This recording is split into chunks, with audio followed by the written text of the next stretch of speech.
আলী রাদিয়াল্লাহু তাআলা আনহু জিজ্ঞাসা করছে, ফাতেমা এক টোকায় দরজা খুলিস তো খুলিস কি করে? আব্বা শিখায়া দিছে। কি শিখায়া দিছে আব্বা?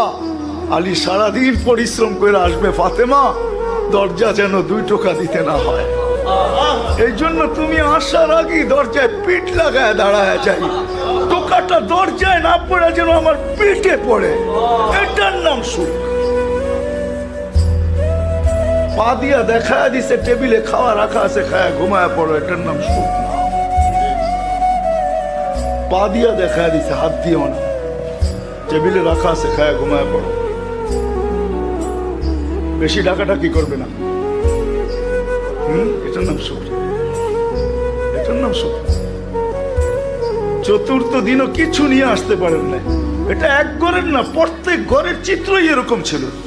মাসের পর মাস চুলা জ্বলে নাই, তারপর স্বামী যখন ঘরে ঢুকছে, সাররাত ওয়া তাবাসসামাত, খুশিতে নাচতে ছিল আর মুস্কি মুস্কি হাসতে ছিল।